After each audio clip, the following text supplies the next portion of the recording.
It's that special time that only comes around every few years when children and adults alike come together to celebrate and get excited about the announcement of some new cartoon creatures. That's right, there's some new Pokemon games coming. Pokemon Sword and Shield versions have been announced for release on the Nintendo Switch later this year, marking the first time that main series Pokemon games have been announced on a home console as opposed to a handheld. They were revealed through a trailer which showcased some eye-catching gameplay footage as well as the 3 new starter Pokemon, Scorbunny, Sobble and Grookey. This has of course sent the online Pokemon community into a whirlwind of discussion, speculation, excitement and a wee bit of apprehension. As a long-time fan of the series, I'm here to share with you my thoughts on the new games, what I hope to see, what I hope not to see, but why us fans in the UK should be particularly excited about these new titles. Pokemon has long given gamers unforgettable adventures through incredible worlds, travelling across sea and sky, through open plains and dark forests, traversing snow-ravaged mountains and dangerous volcanoes, and visiting quaint villages and glittering cities. But did you know each game has actually been based on a real-world location?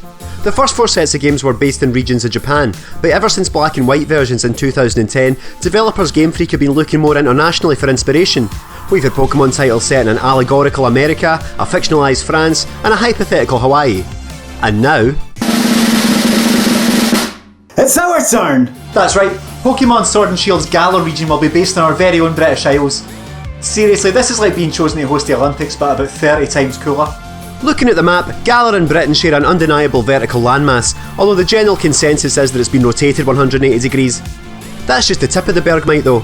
Even from a map and a 2-minute trailer, we can uncover a wealth of deeper geographical and cultural influences. Let me take you on a wee tour. England is the most obvious inspiration. Sitting at the top of the map is an imposing metropolis that's evidently based on London. We can see the Houses of Parliament, complete with the Elizabeth Tower, the London Eye, the Shard, Wembley Stadium, and possibly Trafalgar Square. Nearby, we can see a city that takes influence from the northern towns that played an important part in the Industrial Revolution, sharing a particular resemblance to Manchester. We can also see more natural and ancient landmarks. There's this mine in the trailer, also a prominent part of Britain's industrial history. But more interesting is this nearby town, likely based on Avebury. We can see Stonehenge and other such Neolithic stones, but most striking is this figure we see carved onto the overlooking hill. This is based on chalk hill figures, a common sight throughout the English countryside, most notably the Cairnabas giant, although it's understandably censored a bit here. This is a family series after all. Chances are this hill figure is used to depict a legendary Pokemon that we'll discover in the game. Further south we can see the Lake District, which will undoubtedly be teeming with wildlife just like its real life counterpart. What's also prominent is this railway system, which runs across the entirety of the map. I just hope they don't take too literal an inspiration for the UK's rail service, or we could end up spending half our playthrough sitting through delays and signal malfunctions. While we haven't seen any obvious Welsh or Northern Irish influences so far, Scotland also appears to be represented in the games. We can see that the male protagonist is wearing a tartan shirt, while the female protagonist goes a step further and sports a tammy hat. Going with the idea of the UK map being flipped, it's been suggested that the south of Galar is based on Scotland. There are certainly some similarities, like these mountains and lochs, and maybe this railway bridge is based on the Glenfinnan Viaduct. However, if we go much further north, there's been speculation that these snowy highlands are also representative of Scotland.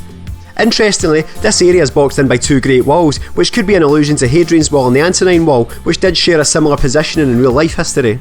Of course, Scottish fans were quick to react to that, and it didn't take long before Sword and Shield were getting the infamous Scottish Twitter treatment.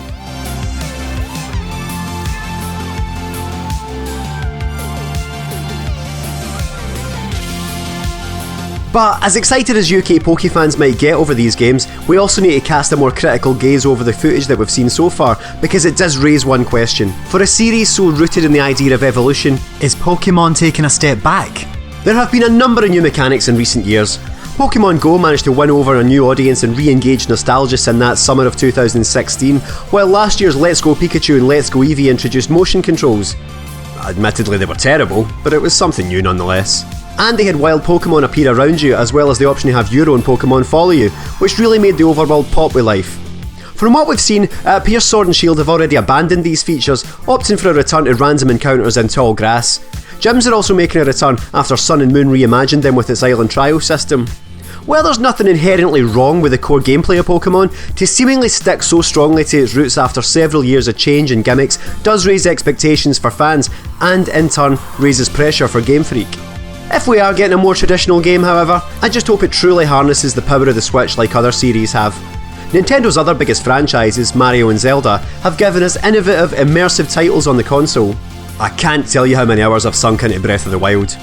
Hopefully, Pokemon can follow suit and avoid the pretty oppressive linearity of Sun and Moon. I mean, that game had literal roadblocks to halt your progress, and it felt like half the game was made up of cutscenes and tutorials. Looking at the Galar map, it does appear that there will be a wide range of locales, so I want to be able to explore them more freely and choose my own adventure. For as much as Pokemon's developers do seem to be aware that some players like myself have followed the series since the very first games 20 years ago, sometimes they still insist on holding our hands a lot of the time. I know how this works by now, Game Freak. Unless you've got a massive shake-up that you think you need to explain to us seasoned players, just give us the option to get on with it. Speaking of those locales, the game is shaping up to be a piece of eye candy, although it definitely needs polishing in places. I mean, look at this tree. It wouldn't have looked impressive on the GameCube.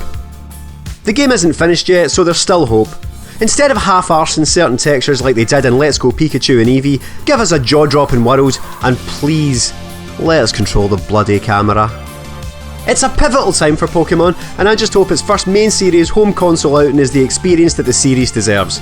But, with the British influences that we've seen, whatever the review scores ultimately say, I'm sure that Sword and Shield will forever endear themselves to UK fans. Thank you for watching the video. If you like it, please subscribe for more of the same soon. What do you think of Sword and Shield so far? Have you noticed any other British influences in them? And more importantly, who will you be choosing? Let us know down there.